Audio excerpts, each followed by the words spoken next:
François Hollande peut-il se passer d'un vote de l'Assemblée nationale sur la Syrie alors que le Parlement britannique a été consulté et que le Congrès américain est sur le point de l'être? Oui, si l'on se base sur l'article 35 de la Constitution. Je pense qu'il nous faut encore aujourd'hui défendre les capacités et les pouvoirs régaliens du chef de l'État. C'est à lui le moment venu, au cours d'une prochaine réunion, de voir si la situation exige un vote ou s'il n'y en a pas besoin. Il est tellement affaibli. Le problème, c'est qu'aujourd'hui, il a une position qui est tellement incertaine qu'on a l'impression qu'il n'y a pas d'autre solution.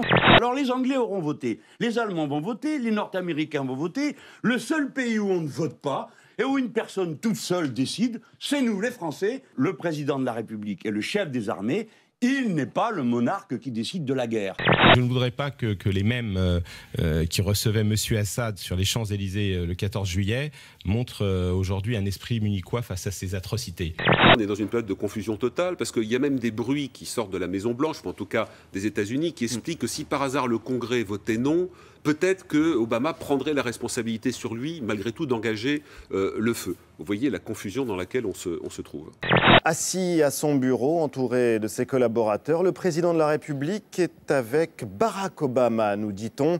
Photo envoyée par le service de presse de l'Élysée, photo archi classique. Et puis cette autre photo, beaucoup plus relaxe, sans doute beaucoup plus réussie, celle de Barack Obama. Lui aussi est au téléphone avec le président de la Chambre des représentants cette fois. Deux hommes de pouvoir, deux mises en scène, deux manières de convaincre les opinions qu'il faut intervenir en Syrie. La botte secrète, c'est pour convaincre le troisième pilier, c'est-à-dire l'opinion publique. Quoi de mieux qu'une première dame pour gagner le cœur des Français? C'est donc Valérie Trierweiler qui s'y est collée. Vous êtes favorable à une intervention en Syrie?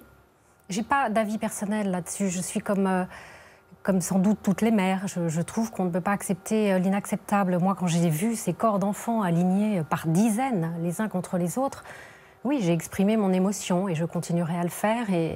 Et vraiment, si vous voulez savoir, ça m'a empêché de dormir, ces images, j'y pense encore. Jean-Luc Mélenchon dit de toute façon, les Américains ont des armes chimiques, les Israéliens n'ont pas ratifié la Convention, donc il n'y a pas les méchants et les bons. Mélenchon rappelle des vérités internationales. Je suis fermement opposé à toute intervention en Syrie. Je ne vois pas du tout quel est l'intérêt de la France et des Français. Je pense que les preuves qui sont soi-disant apportées en réalité ne s'appuient sur strictement rien de solide. Nous avons maintenant des échantillons des premiers enquêteurs à l'est de Damas. Ces échantillons de cheveux et de sang ont été testés et ils sont positifs au sarin. Les preuves sont chaque jour plus fortes. Là, c'est le même manège qui recommence, exactement de la même manière. Ils mentent en affirmant que ce massacre a été commis par le gouvernement syrien. Ce sont eux-mêmes qui fournissent des armes chimiques à leurs agents déployés en Syrie, à savoir les groupes terroristes armés. Les États-Unis ont décidé de les soutenir dès lors qu'ils ont vu que ces terroristes perdaient du terrain.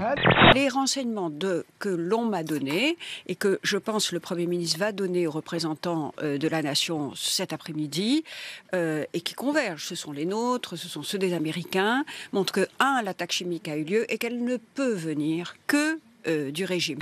52 personnes seraient décédées dans un camp de réfugiés iraniens en Irak. Les Moudjahidines du peuple, un groupe d'opposition au régime de Téhéran, ont dénoncé une attaque des forces de sécurité irakiennes et diffusé ces images. Les autorités parlent au contraire de combats dans ce camp d'Ashraf entre factions différentes. Impossible pour l'instant de vérifier l'une ou l'autre de ces versions.